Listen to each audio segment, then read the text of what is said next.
নমস্কার, আমি Alok Dutta easy learning কম্পিউটারের পক্ষ থেকে আপনাদের সকলকে স্বাগত জানাচ্ছি।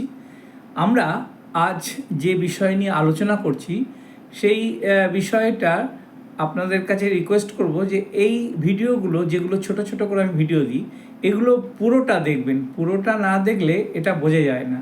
তো এটা পুরোটা দেখে যদি ভালো লাগে তাহলে অবশ্যই সাবস্ক্রাইব করবেন আর বেল বাটনে অন করে রাখবেন, যাতে পরবর্তী যে আমাদের ভিডিওগুলো বা যেগুলো মেসেজগুলো যায় সেগুলো আপনাদের ওয়ার্নিং করতে পারবে বা আপনারা দেখতে পারবেন।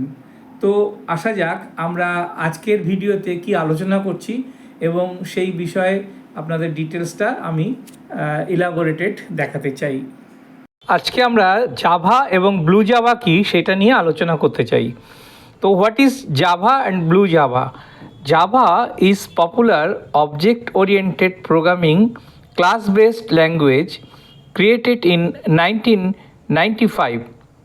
It is owned by Oracle Corporation and more than 3 billion devices run by Java. The rules and systems syntax of Java are based on the C and C++ language. It is fast, secure, reliable programming language for coding everything for mobile apps and enterprise software to the big data applications and server. Side technologies Java actually যে পাথটা use করা হয় সেটাকে আমরা jar file বলি। এই jar ফাইলটা কি আছে ব্লু জাভার ক্ষেত্রেও আমরা দেখেছি যে অ্যাকচুয়ালি জাভা অ্যাপ্লিকেশান যেটা হয় সেটা রান টাইমের হয়, আর ব্লু জাভাও আমরা কিছু প্রোগ্রাম ইউজ করব সেই জাভা জার ফাইল থেকে কি করে পাতে আমরা কনভার্ট করছি। একটা যে কোনো ব্রাউজার থেকে আমরা জাভাটাকে ডাউনলোড করে নিতে পারি। এবার এই ডাউনলোড করার পরে সেটাকে ইনস্টল করার পরে তার ভেরিয়েবলগুলো কি হবে, সেই ভেরিয়েবল এবং তার সঙ্গে মেমোরি কি রিলেশান আছে সেটা আমি একটু আলোচনা করছি। ভেরিয়েবলের মেমোরি হচ্ছে 1 বাইটস ইজিক্যাল টু 8 বিট, মানে 256 32 বিটের ক্ষেত্রে, আর 4 বাইটসের ক্ষেত্রে হচ্ছে 32 বিট, আর 512 হচ্ছে 64 বিটের ক্ষেত্রে। ভেরিয়েবল নেম হচ্ছে ইনিট এক্স বা ফ্লোট, আর যদি ওয়াই ইজিক্যাল টু ধরি ডাবল আর টং, দ্য ক্যারেক্টার টং, এইগুলোকে আমরা সব এক একটা ভেরিয়েবল ধরা হয়। প্যাকেজে আমরা মেন দিয়ে শুরু করি, তারপর সেমিকলন থাকে। পাবলিক একটা ক্লাস মেনটেন করতে হয়, সেটা সেকেন্ড ব্র্যাকেট দিয়ে শুরু করতে হয়। যে কোনো প্রোগ্রামের একটা ক্লাস মেনটেন করতে হয়। তারপরে হচ্ছে পাবলিক স্ট্যাটিক ভলিউম, সে ভয়েড মেল সেটাকে নান করতে হয়।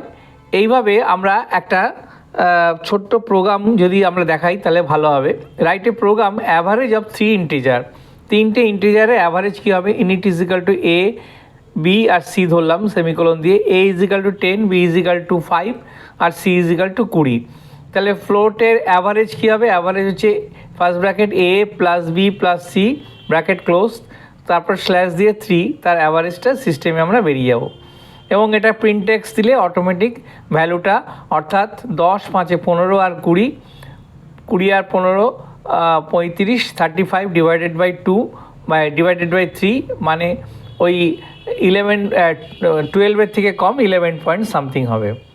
তো এইভাবে অ্যাভারেজ করে ফ্লোট বার করে একটা প্রোগ্রামের মাধ্যমে আমি দেখালাম। আর এর সঙ্গে যদি ইফ এলস এটা যদি করে তাহলে কী হবে, কন্ডিশন দিয়ে যে ইনিট এক্স ইজিক্যাল টু 20 না নিলে ওটা নেবে না, আর এস এগুলো সিঙ্গেল ইউজার দিয়ে করা হয়। তো রাইট এ প্রোগ্রাম, আর একটা প্রোগ্রাম দেখছি which will take the positive and print even or odd number. Even number আমি ধরছি যে 1 থেকে 10-এর মধ্যে কটা অড নাম্বার আছে আর কটা ইভেন নাম্বার আছে, সেটা যদি বার করি তাহলে আমরা দেখব যে নাম is divided by 2 is equal to যদি 0 না হয় তাহলে 0 থেকে আমি ধরলাম 10 up to n is equal to 10। তাহলে 10-এর মধ্যে ইভেন নাম্বার কটা আছে, 2 4 6 8 আর 10 তো থাকছেই, আর বাকিগুলো হচ্ছে অড নাম্বার, মানে 1 3 5 7 and 9। তো এরকমভাবে আর একটা প্রোগ্রাম আমি দেখাচ্ছি, write a program which will take a small letter alphabet and print whether the alphabet is vowel or consonant. তাহলে সেক্ষেত্রে আমরা কি হবে দেখতে পাচ্ছি, ক্যারেক্টারকে CHAR ধরা হয়, বা শর্টকাটে যদি CH লিখি ইজিক্যাল টু কে, আর ইফ CH ইজিক্যাল টু নয় ধরি, আর ক্যারেক্টার ইজিক্যাল টু মানে equal to CH equal to e ধরি, সেমিকোলন দিয়ে এটাকে শেষ করলাম, তাহলে সিস্টেমে দেখব যে আমরা এ থেকে জেডের মধ্যে আমরা যে কটা ভাওয়েল আছে আর তার মধ্যে যেটা সব থেকে কাছে হচ্ছে ইটা, সেই ইটা বেরিয়ে আসবে। এইভাবে আমরা আরেকটা যদি আমরা সলভ করি যে এ স্কোয়ার A1 A2 মানে A টু দি পাওয়ার দিয়ে যদি আমরা করি, তো কম্পিউট করবে যে জিটাকে আমি কম্পিউট করব, তাহলে এইভাবে আমরা দেখতে পাবো। বিষয়বস্তু যে আজকে আমরা যা আলোচনা করলাম তার ডিটেলসগুলো আমি ছোট ছোট স্লাইড করে দেখানোর চেষ্টা করেছি, এবং সেগুলো যদি আপনাদের কোনো অসুবিধা হয় তাহলে অবশ্যই আমাকে জানাবেন। আর আপনাদের কমেন্ট বক্সে আপনাদের ওপিনিয়ন দিলে আমার পক্ষে ভালো হয় যে আরও কিভাবে করলে আপনাদের বুঝতে সুবিধা হয়। এখন বহু ছাত্রছাত্রী 9, 10, 11, 12 এমনকি গ্র্যাজুয়েশন লেভেলেও এই কম্পিউটার কোর্সের ওপর বিভিন্ন সেশন করানো হয়, এবং অনলাইনেও অনেক আছে, কিন্তু আমি চেষ্টা করছি যে একদম ইজিভাবে এবং সুন্দর সুন্দর এক্সাম্পল দিয়ে যাতে বোঝানো যায় সেটা নিয়ে আপনাদের সামনে আলোচনা করার চেষ্টা করছি। তো এই আলোচনা এবং এই প্রত্যেকটা ক্লাস যদি পুরোটা দেখেন এবং তার মধ্যে যদি কোনো প্রবলেম থাকে তাহলে আমাকে পাঠাবেন, আমাকে এই কমেন্ট বক্সে লিখবেন যে এখানটা আমি বুঝতে পারিনি, তাহলে সেগুলোকে আমি সলভ করার চেষ্টা করব। এবং এছাড়াও যদি আরও কোনো থাকে তাহলে প্রবলেম থাকে বা কোনো রকম বুঝতে অসুবিধা থাকে আমাকে জানাবেন, থ্রু মেলের মাধ্যমে জানাতে পারেন, কোনো অসুবিধা নেই, তাহলে আমি আপনাদেরকে এটাকে সলভ করার চেষ্টা করব।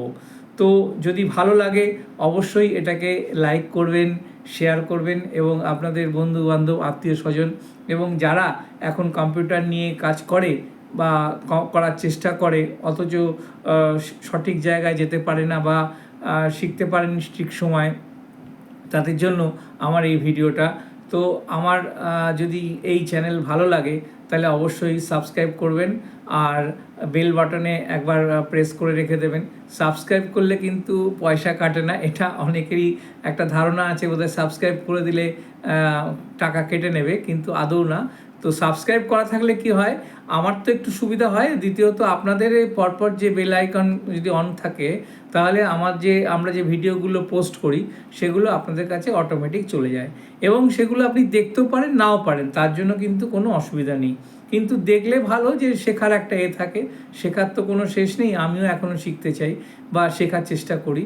সুতরাং এই ভিডিওটা যদি ভালো লাগে তাহলে অবশ্যই আপনারা লাইক করবেন, শেয়ার করবেন। আমি বারবার বলছি এই কারণ এটাতে আমি একটু উৎসাহিত হব এবং আমার চ্যানেলটা আরও বেশি প্রচার পাবে এবং ব্যাপ্তি পাবে।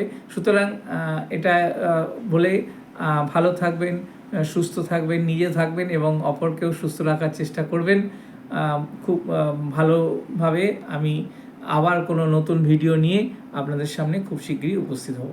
নমস্কার। এই ভিডিওগুলো পরপর দেখলে আপনাদের অনেকটা আইডিয়া ক্লিয়ার হয়ে যাবে। ভালো থাকবেন, সুস্থ থাকবেন, আবার নতুন ভিডিও নিয়ে উপস্থিত।